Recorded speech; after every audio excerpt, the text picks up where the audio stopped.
Decking out this room will be such a thrill, Mason chimed as he declared, staking his claim. You try to fuss, Ma, and you'll see me leaving you to fend for yourself. The cutting edge to his words caught me off guard. I had barely closed the front door of my modest home, where memories with my late husband lingered, when Mason began barking orders. Amber, his wife, stood in the corner, scrolling through her phone, barely acknowledging me. Give it a rest, Amber. We're here now. Better make the best of it, Mason said, glancing in her direction. Amber sighed, putting her phone away. I shuffled into the living room, feeling the weight of my decision. My husband had passed away just a year ago, and now I'd agreed to let Mason and Amber move in. I expected support, companionship. I didn't expect this hostility. Nora, where do you keep the good plates? Amber asked wearily, walking into the kitchen. In the cabinet above the sink, I replied, trying to keep a positive tone. Why do you need them right now? Just checking. You know, we have friends over sometimes. Don't want them eating off these cheap ones, she said dismissively, picking up one of the plates from the drying rack and looking at it critically. I bit my tongue. I wanted to protest, but Mason gave me a look that froze the words in my throat. Amber, just leave it. We'll buy new plates if we need to, Mason said, as if I wasn't even there. The house might have been small, but it was filled with memories. Pictures of family holidays adorned the walls. I tried to remind myself that I had made this choice for the sake of family, but something in Mason's tone made me uneasy. It was late afternoon, and the sunlight streamed through the windows, casting long shadows on the worn carpet. I eyed the dining area, already imagining the arguments yet to come. My stomach turned at the thought. Mason, can we talk for a moment? I asked, trying to sound assertive. Sure, Ma. What's up? He responded with a fake warmth, following me into the hallway. Why the rush to claim your room? You said you needed help, and I let you move in. Show a little respect, please, I said, trying to maintain eye contact. He folded his arms, leaning against the wall. Respect? Ma, we're here to help you out, too. Don't forget that. I nodded, unwilling to argue further. I retreated to my bedroom seat, the only place where I felt I still had control. As I sat on the edge of my bed, I looked at the framed photo of my husband on the nightstand. His kind eyes seemed to offer me strength. Amber's voice floated down the hallway, interrupting my thoughts. Mason, how about we order in tonight? I'm not in the mood to cook. Fine by me, Mason replied, his voice indifferent. I felt a mixture of frustration and sadness. I hadn't anticipated how disruptive their presence would be. A few hours later, the house was filled with the aroma of takeout. I joined them at the table, where Mason and Amber were already eating. Nora, do you want some? Amber asked, not looking up from her food. Sure, I responded, sitting down. So, Ma, any interesting plans for tomorrow? Mason asked between bites. I was thinking of visiting the market, stock up on some fresh produce, I said, hoping he might engage in a real conversation. Amber, he interrupted, clearly not paying attention to me, we should go check out that furniture store you mentioned. Yes, we need to update a few things around here, Amber said excitedly. I sighed, putting down my fork. I'd appreciate if we could discuss changes before jumping into them. Ma, we'll take care of it, don't worry, Mason said dismissively, already looking back at his phone. I felt an unsettling chill. My home, once filled with love, now felt alien. This wasn't the beginning I had hoped for. The next few days passed in a blur of tension and biting comments. Every time Amber opened her mouth, it seemed to be to criticize or demand something new. Any attempt to create harmony was met with sneers and dismissive gestures. One evening, as I sorted through some old papers at the dining table, Mason walked in, rifling through the mail. Bills, bills, and more bills. Do you ever not get these, Ma? He muttered loudly. They come with living in the house, Mason, I said patiently. It's normal. Well, you should try and cut down on your expenses. This is starting to get out of hand, he said, tossing the mail onto the table. His tone was sharp, lacking any hint of compassion. From the living room, Amber's voice carried through. Mason, did you forget about tomorrow's payments? You promised to handle it. Yeah, I know, he called back. What payments are those, Mason? I asked, raising an eyebrow. Nothing you need to worry about, Ma, he said dismissively. I glanced over the documents he'd thrown. My heart sank seeing how much more they'd spent than I realized. Mason, could you contribute a bit to the household? Money is tight. I asked, my tone hopeful. Mason didn't even look up. Ah, sorry, slipped my mind. I'll get on it next time, he said offhandedly. Amber walked in, her face twisted in disdain. Honestly, this place is a nightmare. So old-fashioned and depressing. How did you ever live here, Nora? I bit back a retort and offered a thin smile. It's home, Amber. It has history. Well, history doesn't pay the bills now, does it? She snapped, rolling her eyes. She joined Mason, who was now scrolling through his phone. I sighed and returned to my papers. Something caught my eye, an unpaid bill that was unusually high. I made a mental note to investigate it further. I couldn't shake the feeling something was wrong. The next day, curiosity got the best of me. I quietly checked Mason's office while they were out. I found unopened bills and receipts everywhere, and many were marked with overdue notices. My pulse quickened. This mess had to be cleaned up, but more urgently, I needed answers. Later that evening, I confronted Mason and Amber when they returned. Mason, we need to talk about these overdue bills, I said, holding up the pile of papers. His face hardened. Ma, stay out of my business. We're handling it. Handling it? This affects all of us, I retorted, my frustration bubbling over. Amber chimed in, her voice dripping with sarcasm.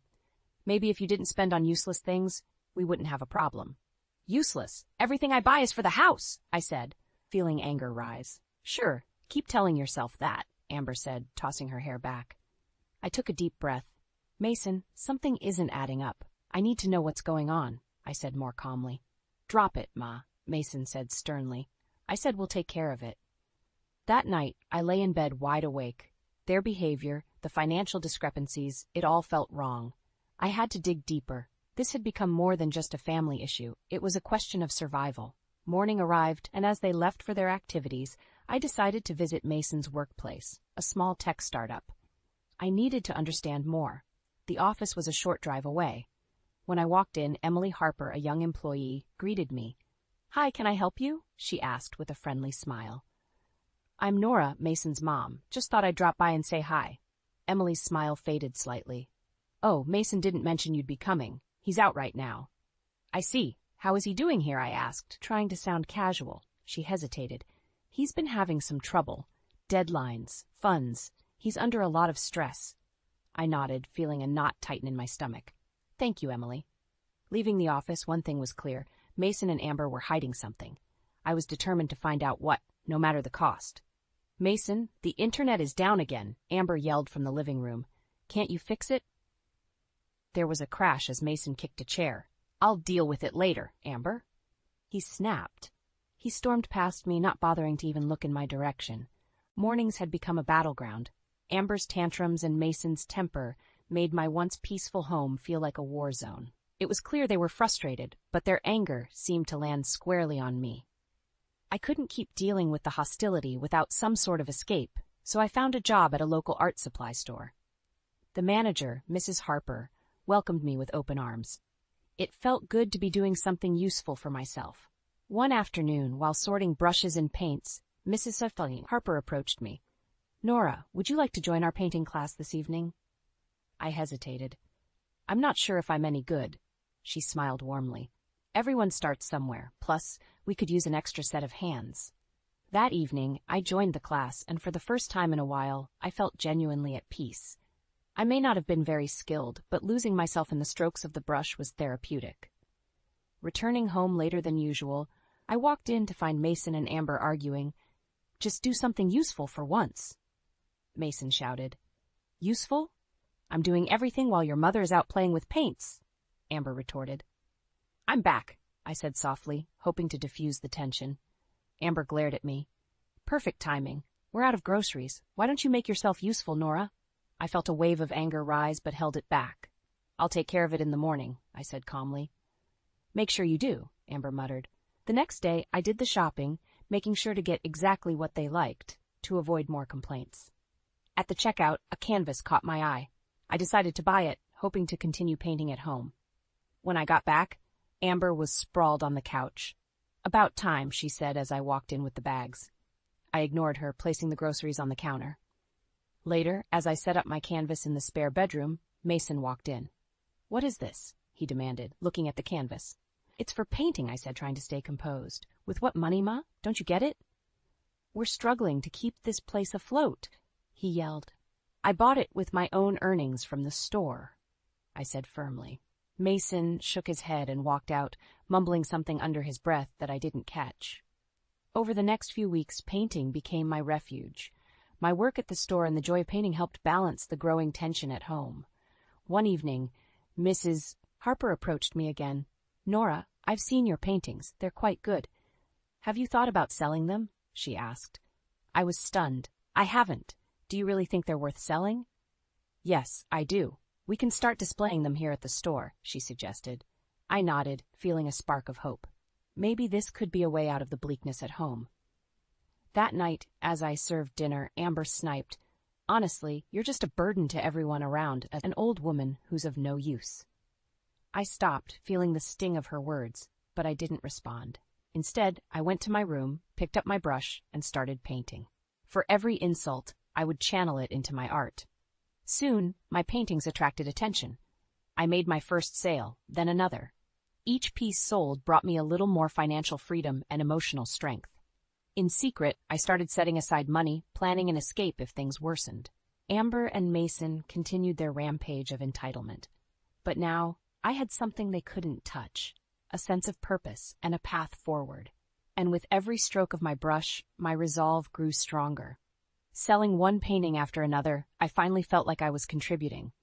But I kept my success a secret from Mason and Amber, knowing it would only cause more tension. The resentment in the house was growing thicker every day. One evening, while Amber was out, I found myself sitting with Mason over a rare shared meal. The silence was heavy, but I decided to break it. Mason, I've noticed financial discrepancies. Something doesn't add up, I said cautiously. Mason stiffened. I told you, I'm handling it. Stay out of it, Ma. But it's affecting all of us. You're not contributing, and Amber seems more interested in spending than saving. I pushed, my voice steady. He slammed his fork down. I said I'm handling it. I dropped the subject, knowing I wouldn't get anywhere with him tonight. Later, as I cleaned up, I overheard a phone conversation from Mason's office that made my blood go cold. I've transferred the funds. Just make sure the company doesn't catch on, Mason whispered urgently. Realizing the gravity of his words, I quietly moved away. I needed proof. Over the next week, I carefully recorded any conversations that hinted at their misdeeds, using my phone's recording feature. Amber was no better. She had brought home a stack of expensive clothing and jewelry. In a moment of carelessness, she'd left receipts lying around that showed she'd used funds from my account. I decided to confront her. Amber, these expenditures on my account are unacceptable. How could you? She looked at me with cold disdain. Oh, Nora, stop acting like it's a big deal. I'll pay it back. This is theft, Amber. I want the money back now, I insisted. She smirked. What are you going to do about it, old woman? My anger boiled over. This isn't over. Later that day, I took my recordings and receipts to a lawyer. The evidence was clear, and I was advised to start taking steps to secure my position. Secretly, I found a modest house to buy with the money I had saved from my paintings. It was small, but it was mine. The keys to the new house felt heavy in my pocket, a double-edged sword of freedom and fear. I still needed more proof to protect myself fully. That evening, Mason and Amber were out, and I seized the opportunity to dig deeper into Mason's office. Folders, emails, and files, everything pointed to him siphoning company funds. My chest tightened, realizing the depth of their betrayal. The next morning at breakfast, Amber looked over with a sneer. And what do you plan to do with your pathetic little paintings, Nora? Buy yourself a coffin. I shot back. I'm making enough to move out soon. You and Mason will have to fend for yourselves. Mason walked into the kitchen, hearing my last words. What's this about moving out? I've had enough. You've both been deceitful and abusive. I've found a new place, I said with a newfound firmness. Mason's face hardened. You think you're just going to leave us? We're your family. Family? You've done nothing but take advantage of me, I countered, my voice shaking but strong. Amber's laughter was cold. Good luck surviving on your own. You'll come crawling back. We'll see about that, I replied, holding her gaze. As days went by, I finalized my purchase, ensuring everything was in order to move quickly. But I wasn't just leaving. I was setting the stage to expose them. One evening, I gathered all the evidence, Amber's fraudulent activities and Mason's misappropriation of company funds. I waited until they were both home. "Mason, Amber, we need to talk," I said tersely, holding up the folder of evidence. Amber rolled her eyes. "Another one of your lectures?" Mason's eyes narrowed. "What is it now?" I opened the folder and laid the documents on the table. "This is proof that you've both been stealing and cheating." Their faces drained of color. "Tomorrow I'm showing these to the authorities. My new house is ready, and you're not coming with me," I declared, my voice steady and strong. Their protests and threats echoed as I walked away, but I felt a weight lifted from my shoulders. This was just the beginning of my fight for justice, and I was ready.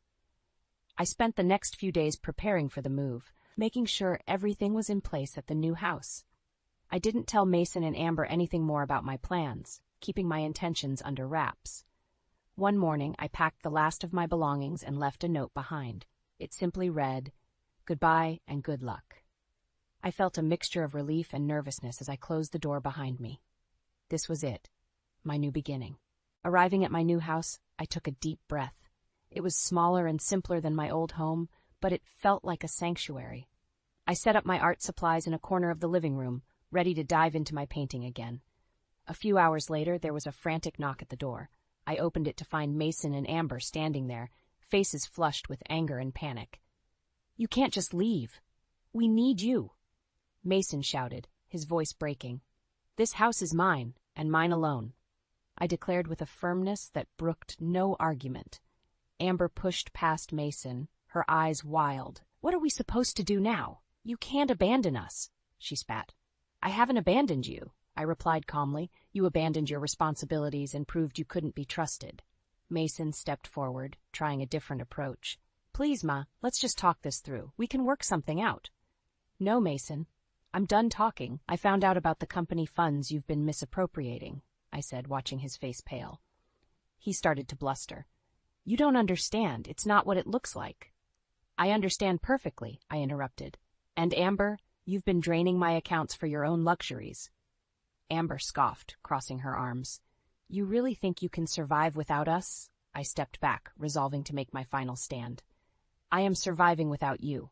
You underestimated me, and now you're going to face the consequences." With that, I shut the door on their stunned faces, locking it behind me. I heard them shout and pound on the door, but I ignored them. This was my new chapter, and they were no longer a part of it. The next day, I contacted the authorities and provided all the evidence I had gathered. It wasn't just about my money, it was about justice and finally standing up for myself. Mason and Amber showed up at my door once more, this time pleading and promising to change. "Please, Ma, we're sorry. Just give us another chance," Mason begged. Amber nodded, tears streaming down her face. "We need you. We can't do this without you." I shook my head, feeling a strange sense of calm. "It's too late. You've already shown me who you are, and I deserve better." They left, defeated and broken. As they walked away, I felt a wave of emotions, relief, sadness, but more than anything, empowerment. In the weeks that followed, I focused on settling into my new life. My art continued to flourish, bringing in enough to comfortably support myself. Each day I felt stronger and more independent. Mason and Amber's betrayals were reported to the authorities, and they faced the consequences of their actions. It wasn't an easy battle, but it was one I was determined to see through. One evening, as I painted in the quiet of my new home, I thought about the journey that had brought me here. I had turned pain into purpose, anger into action, and for the first time in a long time, I felt a profound sense of peace.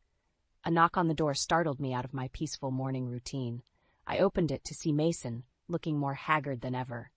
He wasted no time pushing his way inside, eyes wild with desperation. "What do you want, Mason?" I asked, keeping my voice steady. "We need to talk, Ma. You can't keep doing this to us," he pleaded, his tone urgent. Amber hovered near the door, her face etched with worry and anger. She stomped into the room, snapping, "You think you can ruin our lives and just walk away?" I walked to the kitchen counter, putting some distance between us. "You ruined your own lives with your choices. I'm done suffering for them." Mason's composure cracked. "This is all a misunderstanding. We're not the villains here." I couldn't help but laugh bitterly. "Not the villains? You stole from me and your company, lied and manipulated. How are you the victim? Amber's face twisted horrifically. We took what we deserved. You owe us. I owe you. Look around, Amber. I worked hard for this house, my peace. You belittled and exploited me. I owe you nothing. Mason stepped closer, trying another tactic. Please, Ma, we can fix this. Just drop the charges and we'll pay you back. Drop the charges? This is bigger than repaying me. It's about accountability. You think you can swindle your way out of everything? I said, shaking my head. Amber's rage boiled over. You miserable, ungrateful hag. We did everything for you, and this is how you repay us? Everything for me? I shot back. You mean everything to benefit yourselves. I've seen your true colors. Now it's time for you to face the consequences. Mason collapsed onto the couch, holding his head in his hands. Please, Ma, don't do this. We need help. We can't make it without you. And I needed respect, dignity, and honesty. But you didn't think of that, did you? I sighed, feeling the weight of the years of manipulation lift. At that moment, the doorbell rang again. I opened it to find 2 police officers standing there. Are you Nora Collins? One of them asked. Yes, I am, I replied, stepping aside to let them in. Amber's eyes widened in horror. No, this can't be happening. You can't let them take us. The officers stepped forward, addressing Mason and Amber. Mason Collins, Amber Davis, you are under arrest for fraud and embezzlement. Mason's face turned a ghostly white. Ma, do something. Talk to them, he begged as he was handcuffed. Amber screamed, thrashing as they restrained her. You can't do this. We're family. I watched silently as the officers led them away, their protests echoing down the hallway. It was a heartbreaking sight, yet I felt a sense of justice being served. Once they were gone, the quiet of the house felt deafening. I walked back to my easel, picking up a brush with trembling hands. Dipping it into the paint, I tried to steady myself through the familiar motion. As I worked, I reflected on the confrontation. This wasn't about revenge anymore. It was about reclaiming my life and ensuring that Mason and Amber faced the consequences of their actions. Mrs. Harper had been a wonderful support through all this, offering advice and encouragement as I balanced my work at the store and the challenges at home. When I next saw her, I shared what had happened. Nora, you did the right thing. Sometimes the hardest choices lead to the most important changes, she said kindly. I nodded. I hope so. For now, I just want to move forward. And so I did. Each day became a step toward healing, creating new routines in my quiet, comforting home. Though the scars remained, I knew I had emerged stronger and more self-assured than I ever thought possible. The reality of Mason and Amber's arrest didn't truly sink in until I visited the police station to finalize my statement. As I walked through the cold, sterile corridors, I felt a mixture of apprehension and resolve. This was it, the point of no return.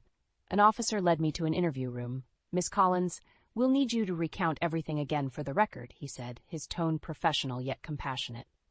I took a deep breath and began, detailing the lies, the theft, the manipulations. For the first time, I laid everything bare without fear. My voice remained steady as I recounted each betrayal, each moment of pain, knowing this was a necessary step for justice. When I finished, the officer nodded. Thank you, Miss Collins. Your courage in coming forward is commendable. As I stepped out of the station, I noticed a familiar face in the waiting area. It was Emily Harper, Mrs. Harper's daughter. She stood up and approached me. Nora, I heard what happened. I'm so sorry you had to go through all this, she said softly. Thank you, Emily. It's been tough, but it needed to be done, I replied. Mom wanted me to check in on you. She's been worried, Emily added. Tell her I appreciate it, and I'll drop by the store soon, I said, grateful for the support. That evening, I allowed myself a moment of reflection. The house was quiet, almost peaceful. I picked up my phone and called Mrs. Harper. Nora, how are you holding up? Her warm voice asked. I'm okay, Mrs. Harper. Mason and Amber are facing their consequences, I said, feeling a strange mix of relief and sadness. You did the right thing. You deserve peace, Nora, she reassured me. Thank you, I whispered, grateful for her kindness. The next few days were filled with legal proceedings and meetings with lawyers. I attended court sessions where Mason and Amber's crimes were laid bare for all to see. They tried to plead for leniency, but the evidence was overwhelming. After one particularly grueling session, Mason approached me in the hallway. His eyes were red, and he looked defeated. Ma, please. Can't you help us? We were wrong, but we don't deserve this, he begged. I met his gaze, feeling a pang of sorrow, but knowing I had to stand firm. Mason, you made your choices. Now you have to face the consequences. There's nothing more I can do. Amber stood behind him, her defiance crumbling into desperation. Nora, please. We're family. Family doesn't do what you did. I can't help you anymore, I said quietly. As they were led away, I felt a sense of closure.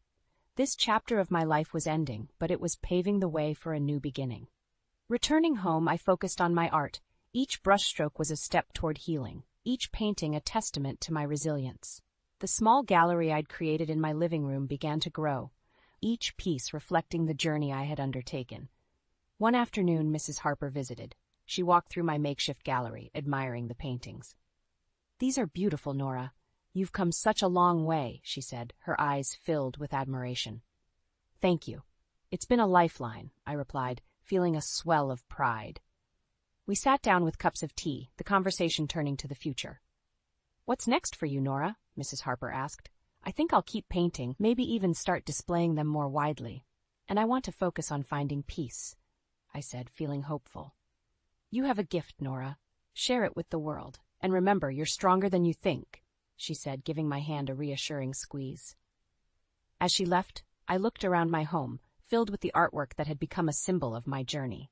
The past was behind me, and I was ready for whatever the future held. I had faced the darkness, and now it was time to embrace the light. Life had a new rhythm, a steadier one.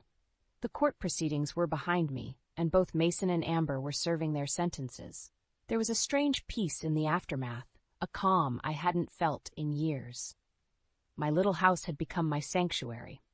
I spent my days painting and working part-time at the art supply store. Mrs. Harper continued to be a wonderful support, often stopping by to check on me and discuss new art supplies or techniques. One late afternoon, as I was adding the finishing touches to a vibrant landscape, the doorbell rang.